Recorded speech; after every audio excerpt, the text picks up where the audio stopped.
तो जैसा कि हमने गेम ऑफ थ्रोन यानी कि GOT में देखा है कैसे स्टार्क हाउस का लोगो एक ग्रे डायरवुल्फ होता है जो कि फास्ट, ताकतवर और एक वफादार है। लेकिन हमें हमेशा लगता था कि यह सिर्फ कहानियों में हुआ करते थे, लेकिन कोलोसल की बायोसाइंस ने इस कहानी को हकीकत में ला दिया है, क्योंकि 12,500 साल पहले एक्सटिंक्ट हुए यह डायरवुल्फ को कोलोसल बायोसाइंस ने असल जिंदगी में वापस ला दिया है और यह दुनिया का सबसे पहला दी एक्सटिंक्ट एनिमल बन चुका है। लेकिन पहले हम ये जानते हैं कि आखिर डायरवुल्फ था क्या। तो दरअसल नॉर्थ अमेरिका में डायरवुल्फ एक डोमिनेंट प्रीडेटर था। जो फॉसिल हमें हासिल हुए उनसे हमको पता चला कि डायरवुल्फ मजबूती के लिए बने थे, ना कि स्पीड के लिए। इनका मसल ज्यादा था और ये काफी भारी हुआ करते थे मॉडर्न वुल्फ के मुकाबले। लेकिन इनकी साइज के बावजूद कोलोसल बायोसाइंस के अकॉर्डिंग डायरवुल्फ अलग अलग इन्वायरमेंट में अच्छे से मूव कर सकते थे। ये बड़े एनिमल को शिकार करते थे और दूसरे स्पीसीज के साथ रह सकते थे।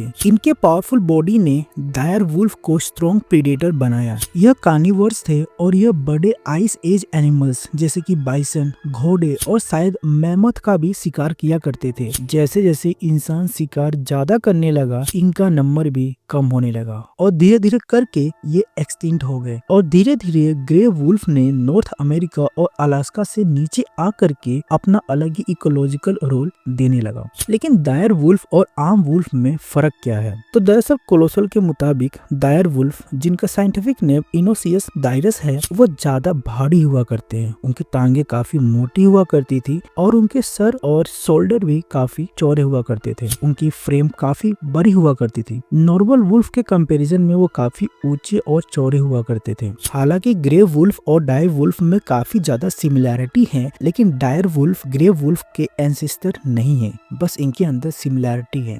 जेनेटिक स्टडी दिखाती है कि दोनों स्पीसीज मिलियन साल पहले अलग हो गई थी और अमेरिका में अलग इवॉल्व हुई थी। लेकिन साइंटिस्ट ने आखिरकार कैसे डायर वुल्फ को वापस लाया? साइंटिस्ट ने दो काफी पुराने स्पेसिमेन से DNA एक्सट्रैक्ट किया। उनके पास एक 13 साल पुराना दांत और 72 साल पुराना कान का हड्डी था। वह दोनों स्पेसिमेन से साइंटिस्ट ने DNA एक्सट्रैक्ट किया। अब उन्होंने उस DNA को एनालाइज किया और डायर वुल्फ और उनके सबसे करीब जी रहे प्रजाति ग्रे वुल्फ के बीच 20 खास जेनेटिक डिफरेंस आइडेंटिफाई किए। अब उन्होंने ग्रे वुल्फ के जीनोम को लिया और CRISPR टेक्नोलॉजी, जो कि एक मोलिकुलर सीजर का काम करता है, उसकी मदद से उन्होंने ग्रे वुल्फ के जीनोम को काटा और जो कि डायर वुल्फ के जो डिफरेंसेस थे उस डिफरेंसेस को ग्रे वुल्फ के जीनोम में एडिट कर दिया। अब उस मॉडिफाइड जेनेटिक मटेरियल को एक डोमेस्टिक डॉग के एक सेल में डाला गया। अब जब एम्ब्रियो डेवलप हो गया तो उन्हें सेरोगेन डॉग में इम्प्लांट कर दिया गया।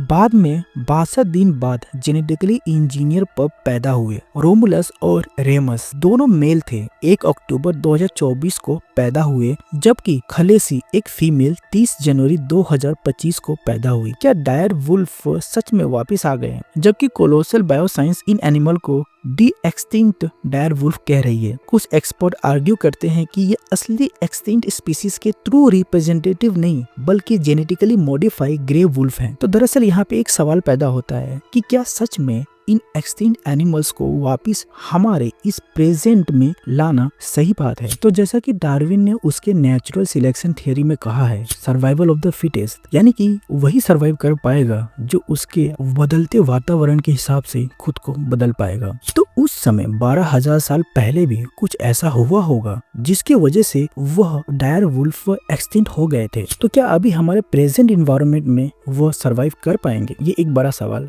पैदा होता है। तो इसके ऊपर कोलोसल ने कहा है कि हमने इसको इसलिए वापस लाया ताकि ये एक मेजर इकोलॉजिकल रोल प्ले कर सके। अब ये किस इकोलॉजिकल रोल की बात कर रहे हैं कौन जाने। अभी फिलहाल ये लोग मेमथ को वापस लाने के ऊपर काम कर रहे हैं। ये सब जानने के बाद आपके दिमाग में ये सवाल जरूर पैदा हो रहा होगा, अगर हम डायर वुल्फ को वापस ला सकते हैं तो क्यों नहीं डायनासोर्स को? तो क्या डायनासोर्स को भी वापस लाया जा सकता है? अगर मैं आपको इस सवाल का जवाब दूं तो इसका सीधा आंसर है नहीं। अभी की टेक्नोलॉजी के हिसाब से डायनासोर्स को वापस लाना ये बिल्कुल भी पॉसिबल नहीं है। तो देखो, डायनासोर्स को एक्सटिंक्ट हुए कम से कम 66 मिलियंस यानी कि 6.6 करोड़ साल हो चुके हैं, और जो डीएनए होता है वो कुछ लाखों साल बाद खराब हो जाता है, यानी कि वो डिग्रेड हो जाता है, हमको नहीं मिलता। लेकिन जैसा कि जुरासिक पार्क में दिखाया गया है कि डीएनए कैसे एक मॉस्किटो के अंदर एक एम्बर में प्रिजर्व था। सुनने में तो काफी ज्यादा ही कूल लगता है और हमें लगता है कि ये पॉसिबल होगा, लेकिन रियलिटी में अगर हमें वो डीएनए मिल भी गया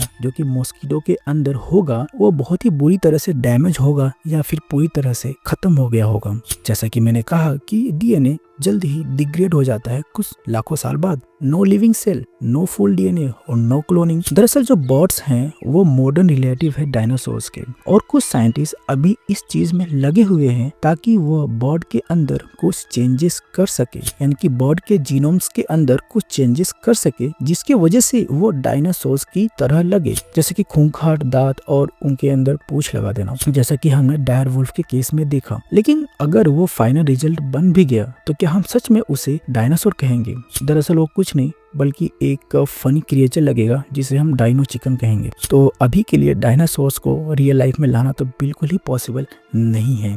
लेकिन दरअसल हमें पहले भी डीएनए मिले थे डायनासोर्स के, लेकिन बाद में जब उसके ऊपर एक्सपेरिमेंट और उसे अच्छे से एनालाइज किया गया तो हमें पता चला कि वह बैक्टीरिया का डीएनए या फिर कंटेमिनेटेड था, या फिर उन्होंने मिस इंटरप्रेट कर दिया था उस रिजल्ट को, यानी कि वो किसी और का डीएनए था। तो फिलहाल शॉर्ट में कहूँ तो अभी तक हमारे पास ऐसा कोई फुल डीएनए और क्लियर डीएनए नहीं है जिसके ऊपर हम एक्सपेरिमेंट कर सके।